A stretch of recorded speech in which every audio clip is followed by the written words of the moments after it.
Assalamualaikum warahmatullahi wabarakatuh. Perkenalkan, nama saya Renti Junianti dari Pendidikan Biologi C Universitas Negeri Semarang. Gimana kabarnya teman-teman? Saya harap teman-teman dalam keadaan sehat ya. Sebelum belajar, alangkah baiknya kita awali kegiatan ini dengan berdoa terlebih dahulu. Baik, sudah siap untuk belajar teman-teman? Hari ini kita akan belajar tentang pola hereditas pada makhluk hidup. Sebelumnya, teman-teman tahu nggak sih kenapa dalam satu populasi terdapat individu yang berbeda dengan yang lain? Contohnya, pernahkah teman-teman melihat benih jagung kemudian ada satu benih yang berwarna pucat atau tidak hijau? Contohnya lagi, teman-teman pernah nggak sih lihat ayam kreper seperti gambar ini? Nah, teman-teman, tujuan pembelajaran kali ini adalah untuk mengetahui pola hereditas pada makhluk hidup, khususnya gen letal dominan dan gen letal resesif. Untuk itu, mari simak pembahasan selanjutnya. Hereditas merupakan pewarisan sifat fisik, biokimia, dan perilaku dari suatu makhluk hidup kepada turunannya. Sifat menurun ini dikendalikan oleh substansi genetika, yaitu DNA yang terdapat di dalam gen. Nah, setelah kita tahu tentang pengertian hereditas, kita juga akan belajar mengenai pengertian gen letal. Gen letal atau gen kematian adalah gen yang dalam keadaan homozigot menyebabkan kematian suatu individu. Gen letal ini dibagi menjadi dua, yaitu gen letal dominan dan gen letal resesif. Nah, yang selanjutnya adalah gen letal dominan. Gen letal dominan adalah gen dominan yang apabila dalam keadaan homozigot akan menyebabkan individu mati. Contohnya yaitu pada ayam kreper dan juga Brachydactyly. Contohnya pada ayam kreper, apabila C besar untuk ayam kreper sedangkan C kecil untuk ayam normal, maka gen dominan C besar bila homozigotik, maka C besar akan letal, sehingga perkawinan antara dua ayam kreper akan menghasilkan keturunan dengan perbandingan dua ayam kreper dan satu ayam normal. Kemudian, contoh gen letal dominan yang selanjutnya adalah Brachydactyly. Merupakan kelainan pada manusia yaitu jari-jari yang pendek, disebabkan karena gen-gen dominan B besar. Orang berjari normal adalah homozigotik resesif B kecil, sedangkan Brachydactyly adalah heterozigotik B besar B kecil.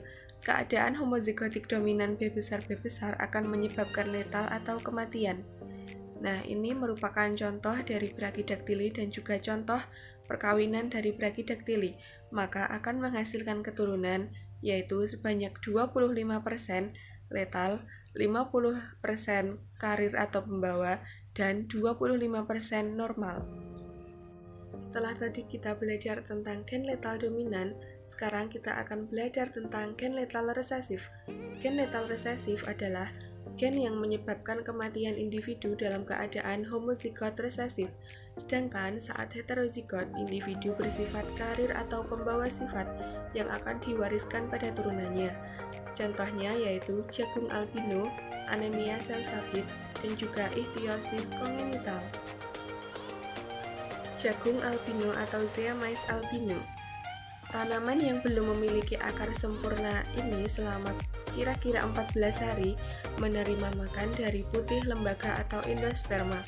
Sesudah itu, tanaman berdaun hijau di samping menghisap makanan dengan akar dapat pula menjalankan fotosintesis. Persilangan dua tanaman berdaun hijau heterozigot semula menghasilkan keturunan 75% berdaun hijau dan 25% berdaun putih. Dengan demikian, persilangan dua tanaman monohibrid tidak menghasilkan keturunan dengan perbandingan 3:1 seperti pada hukum Mendel, tapi 3:0. Contoh persilangan pada jagung albino, apabila G besar untuk jagung membentuk klorofil dan G kecil untuk jagung tidak membentuk klorofil, maka persilangannya yaitu apabila G besar G kecil disilangkan dengan sesamanya atau membentuk klorofil, maka akan menghasilkan keturunan yaitu 3 jagung membentuk klorofil dan 1 jagung albino atau 3:1. Nah, contoh yang selanjutnya adalah ichthyosis congenital. Ichthyosis kongenital merupakan kelainan bayi lahir dengan kulit tebal dan banyak luka berupa sobekan, terutama di tempat-tempat lekukan. Biasanya bayi meninggal di kandungan atau waktu lahir. Jadi penyakit ini bersifat letal dan timbul bila individu homozigotik resesif I kecil. Alel dominan I besar akan menentukan bayi normal. Nah, berikut ini merupakan foto atau gambar dari ichthyosis kongenital dan juga contoh dari persilangan ichthyosis kongenital. Contoh yang selanjutnya adalah anemia sel sabit atau sickle cell. Ketika sel darah merah tidak normal sehingga mengganggu fungsinya untuk membawa darah yang kaya akan oksigen ke seluruh tubuh. Sel darah merah berbentuk seperti bulan sabit yang kaku dan mudah menempel pada pembuluh darah kecil. Akibatnya, aliran darah yang mengandung hemoglobin membawa oksigen menjadi terganggu dan mengakibatkan timbulnya nyeri serta kerusakan jaringan.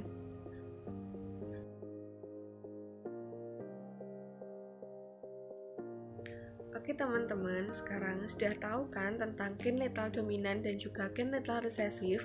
Jadi, pembelajaran kali ini kita cukupkan ya. Mohon maaf apabila masih banyak salah dan kurang. Sampai jumpa teman-teman, semoga ilmunya bermanfaat. Terima kasih. Wassalamualaikum warahmatullahi wabarakatuh.